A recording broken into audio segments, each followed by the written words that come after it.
Hey there, welcome back to my channel. So today I have a really fun haul, a really inexpensive haul, but I have 3 fragrances.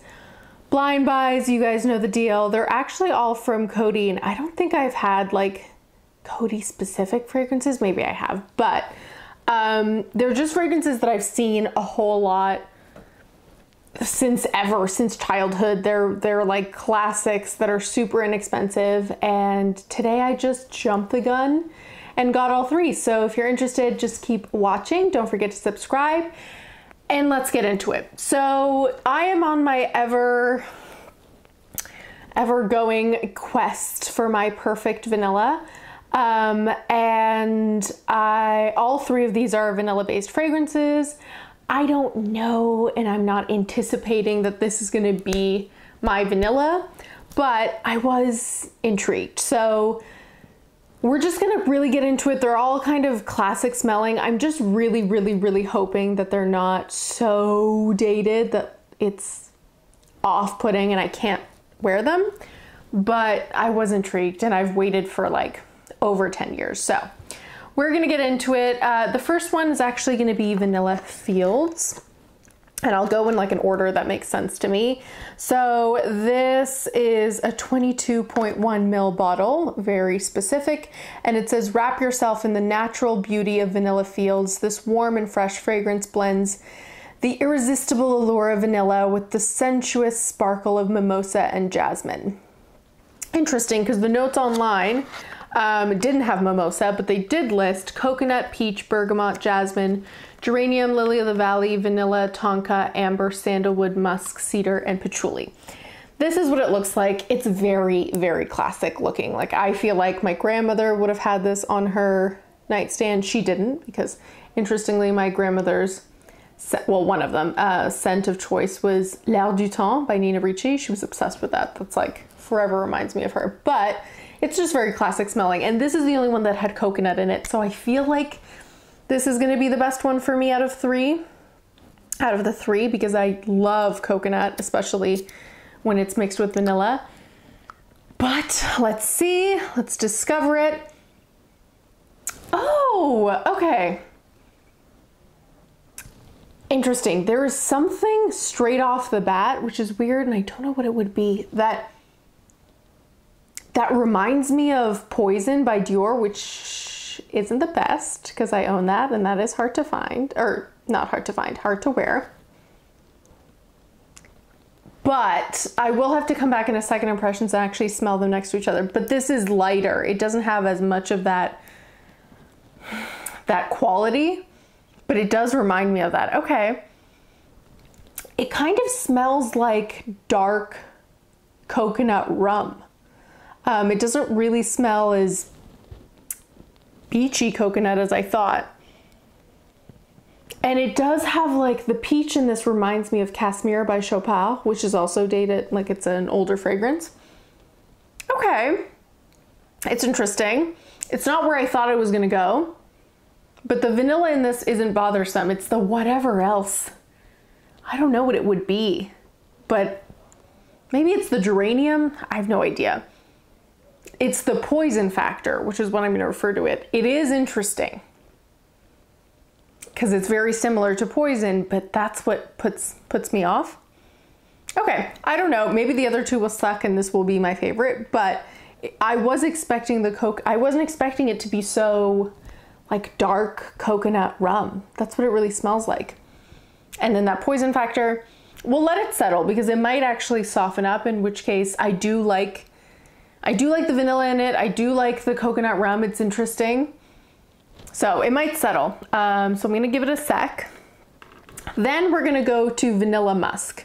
So that was just Vanilla Fields. This is more of like a Vanilla Musk mix.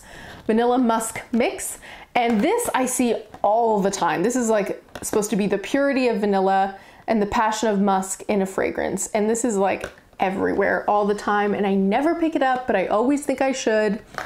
And this has vanilla, amber, musk, sandalwood, and cedar, so it's a lot less notes.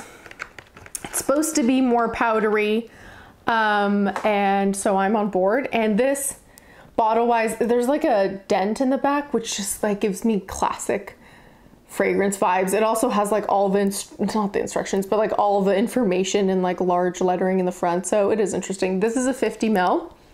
We will try this one over here. Oh, okay. The nozzle on this was a little bit off. Wow, interesting. Okay. This smells more modern. Not that it is modern, but this smells less dated, I'll put it that way, than the Vanilla Fields, which is getting better. Okay, I'll wait for all of them before I get too eager. This has like a, and it's weird, but it has like a bergamot feel, which I know isn't in here, but bergamot and amber. It kind of reminds me of like amber solid perfumes you can get in Morocco or some places in the Middle East. Yeah, it's got like a vanilla. I don't know where that bergamot is. I know it's not listed in the notes, but it's got like a zinginess to it. It might just be that like amber. It's a really nice vanilla amber. I like it. It's interesting. It's not putting me off because vanilla can do so. And this is closer to in that area because it is venturing into there, but it does have the amber, which is a huge help. So that is Vanilla Musk. And then we're gonna get to the last one, and this is Wild Musk. So we went just vanilla, then Vanilla Musk, and now this is just supposed to be kind of pure musk, I suppose. So this is the sensual fragrance that enhances your own natural powers of attraction and creates a special chemistry between you and him. So we'll see how that turns out. This has musk, vanilla, rose, and jasmine. This one is slightly worrisome to me for two reasons. I love musky fragrances, but dated musky fragrances can get very off-putting if they're too like spiced powdery, in my opinion, for my taste. And because of the juice color, it is worrisome. It is worrisome. I left it for last just in case I hate it. And let's just hope it's not a scrubber, because this color juice, oh, okay, it was way lighter than I was expecting. I'm gonna spray some more. Is this an eau de toilette? Oh, it's a cologne spray. That makes sense. It's an eau de cologne. It's very light. I will say it's lighter than my like 4711s or my European eau de colognes. It does have this, like that vintage musk in the background, but it's so light. It's almost unrecognizable. Oh my God, I'm gonna have to like, this is reminding me of Mad Potion by Katy Perry. Okay, it has like I can smell it a little bit more. It's very, very light, and it has a slight, like a mosquito repellent smell to it. But very, very slight. I do actually like the vanilla in this. And I don't find it too like musky spicy because it's so light on the skin. I really don't know how much I'd be able to smell and wear this. So let's go back to them, because right now they've all kind of settled in, and this one, I don't even know if it's gonna settle because I feel like it's just gonna disappear, but it is nice, and I think they're all eau de cologne sprays. All right, so in last place, I think I'd have to put Vanilla Musk. It's